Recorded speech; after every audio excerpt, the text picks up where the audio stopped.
I swam out to this raft, athlete that I was, I didn't even touch bottom, hoisted myself up onto it and then took this really stupid dive. I snapped my head back when I hit bottom and it crunched my fourth cervical vertebrae, severing my spinal cord. I was a quadriplegic. I was so fearful of the future. I didn't want to live this way. I didn't want to encounter the pain. Bob Cole has decided to die. It'll happen here in Switzerland. He's chosen the day and the time. So he knows this is his final night, these his final beers. In a few hours, his life will end. 4 friends were with him as he drank the lethal cocktail.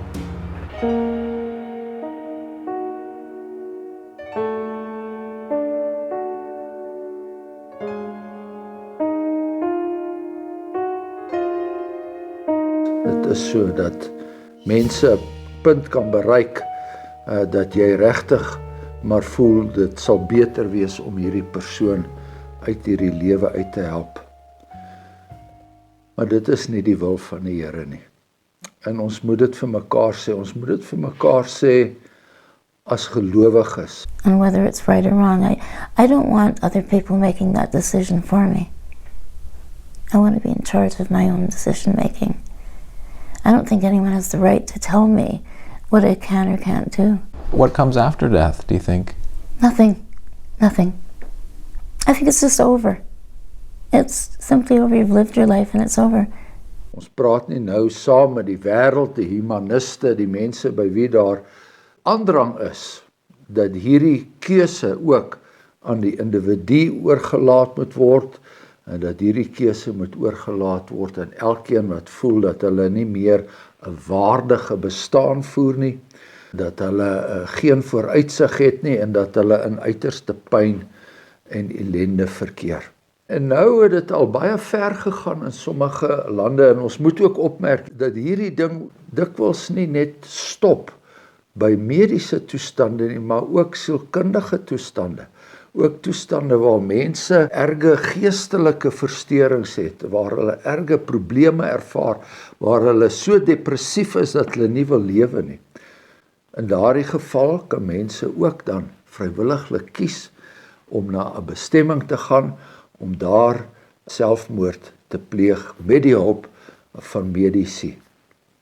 En die medici self, hulle wat 'n Hippokratiese eed afgelê het, hulle self wat betrokke is met hierdie bedryf wat eintlik ver buitekant nou al normale mediese versorging val, ver buitekant die onderneming wat hulle gegee het dat hulle die menslike lewe ten alle koste sal behoed en bewaar. Daardie medici is natuurlik self ook aanspreeklik. Ons praat met die mense wat gelowiges is.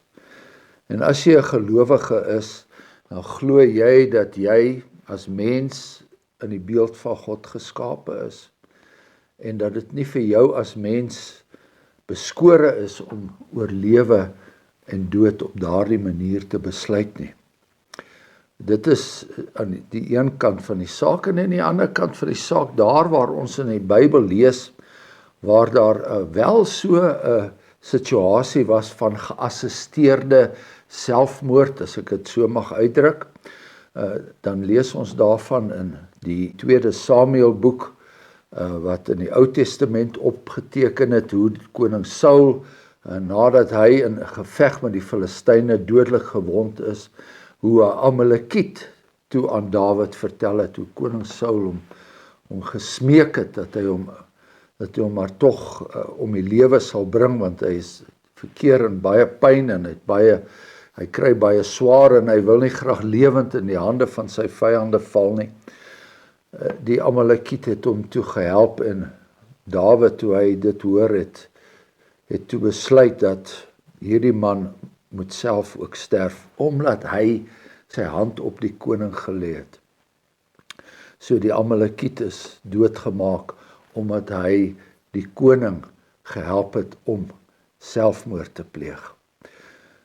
En natuurlik, ons elke gelowige is binne die raadsplan van God en binne die groot genade wat ons van God ontvang het, is ons vandag self almal konings. Self almal konings en behoort ons ook nie die hand aan die lewe van 'n koning te slaan of 'n koningin by wyse van spreuke nie.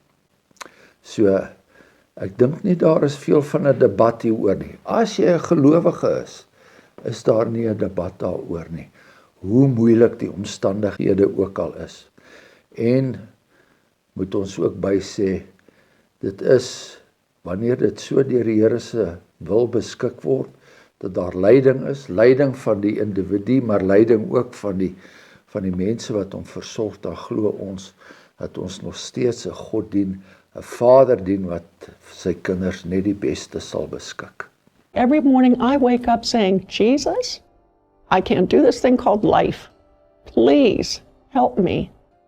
Please show up. Give me your smile. Give me your strength, because I can't make it through the day. And so now, many decades later, when I encounter other people with disabilities who want to end their lives, I understand. I get it. But despair and hopelessness do not have to win the day. I remember the early years of my childhood where my mum said, hey, listen, if God has a plan for Johnny Erickson Tana, God has a plan for you. And I know how much of an encouragement not only were you to me and my family, but really to the world. We're talking about the nations. Well, ascribing value to life is directly related to what we think about God. Man of sorrows, what a name for the Son of God who came, ruined sinners to reclaim. Hallelujah, what a Savior.